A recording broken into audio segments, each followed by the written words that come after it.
औरंगाबाद विधानसभा क्षेत्र से प्रखंड उपाध्यक्ष अजीत कुमार जी हैं। इनसे जानते हैं कि चूंकि बिहार बदलाव रैली को लेकर के तरह तरह की बातें की जा रही है कि बिल्कुल रैली में भीड़ नहीं थी और प्रशांत किशोर की ये जो रैली है बिल्कुल फ्लॉप रही, चूंकि सभी पार्टियों के निशाने पर भी थे कि ये जो रैली है ठीक ठाक नहीं रही, जैसा ये सोचे थे वैसा नहीं हुआ।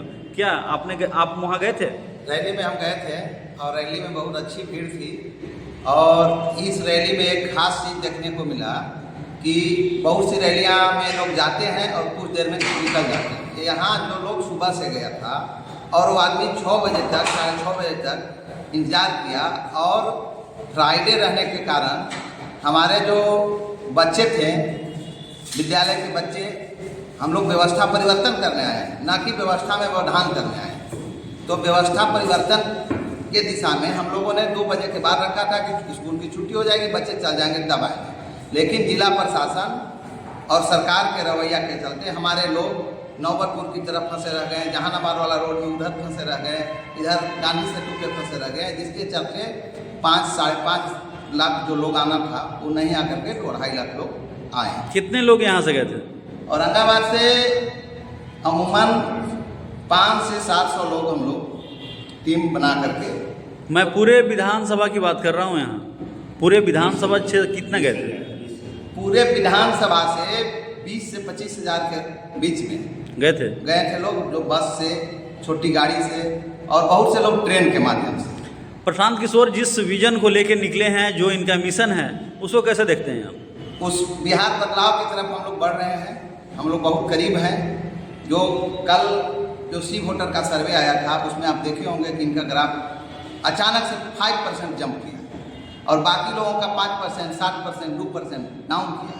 तो इससे साबित होता है कि चंद महीना की पार्टी जो 2 अक्टूबर को जिसका जन्म हुआ, मुश्किल से 6 माह का बच्चा और इतना तेज़ी से ग्रोथ कर रहा है, तो आने वाले 2025 के नवंबर का जो चुनाव है उसमें हम लोग निश्चित बिहार में बदलाव के साथ नया सरकार, नया मुख्यमंत्री, नया चेहरा देने का प्रयास करेंगे। ऐसा बताया जा रहा है कि ये अच्छे रणनीतिकार हैं, ये अच्छे नेता नहीं हैं, अच्छे जो पार्टी है उसको ठीक ढंग से नहीं चला पाएंगे। पार्टी ठीक ढंग से चलाने की बात नहीं, बिहार में व्यवस्था को बदलने की बात है सर। रणनीतिकार हैं, इन्हीं के रणनीति के चलते 15 सरकारें देश में अच्छी सरकारें चल रही है और जो चला रहे हैं लोग, जो इनसे सहयोग लिए, वही आज इनको कह रहे हैं।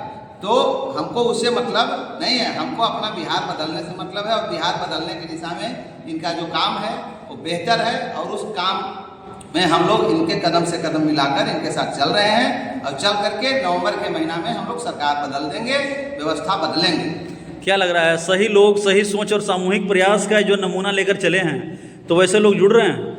बिल्कुल, सारे करीब जो बिहार में अभी तक 1200 घर का जो शासन था, मात्र 1200 घर, 1200 परिवार का ही शासन के लोग बदल के और बिहार में राज करते रहे।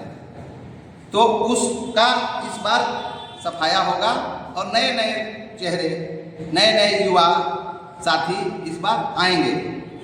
क्या लगता है नीतीश कुमार के शासन में विकास नहीं हुआ? नीतीश कुमार के शासन में विकास नहीं हुआ ऐसा नहीं कहा जा सकता है, क्योंकि उनका 2005 से 2010 का जो कालखंड था शासन का, उसमें बिहार गड्ढा वाला बिहार से रोड वाला बिहार तो जरूर बना, लेकिन 10 के बाद से जो भ्रष्टाचार बढ़ा, अभी आप एक मोटेशन कराने जाइए, 3 डिसमिल का जमीन रजिस्ट्री कराइए और उसका मोटेशन कराने जाइए तो 10,000 रुपया आपको कर्मचारी घूस मांगेगा, नहीं तो किसी कारण से उसको रिजेक्ट कर देगा। तो क्या जनसुराज आने से व्यवस्था बदलेगी? पूरा व्यवस्था हम लोग बदल देंगे, जनता का राज होगा। बिहार बदलने की मुहिम पर खड़ा है। एक बार पब्लिक को भी सबको मौका दिया था, एक बार हम लोग पर भी विश्वास करना चाहिए। पब्लिक को हम लोग के बातों पर विश्वास करके एक बार हमारे मुहिम के साथ जो लोग अगर अभी तक नहीं जुड़े हैं उनको भी जुड़ना चाहिए और बिहार में बदलती व्यवस्था का गवाह बनना चाहिए। आखिर जनसुराज से क्यों आदमी जुड़े?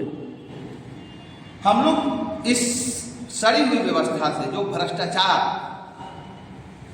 से हम लोग तंग आ चुके थे और हम लोग विकल्प के तलाश में थे और अचानक से प्रशांत जी का पदयात्रा शुरू हुआ और उनके पदयात्रा से हम लोग प्रभावित होकर के, इनकी बातों से प्रभावित होकर के, इनके विजन से प्रभावित होकर के हम लोग इनके साथ आए हैं और अब दिन प्रतिदिन हम लोगों का कारवां बढ़ते जा रहे हैं और आने वाले दिनों में हम लोग का कारवां बृहद पैमाने पर बड़ा रूप लेगा और बिहार में हम समझते हैं कि 160 से 70 सीट हम लोग निश्चित तौर पर जीतेंगे चुनाव।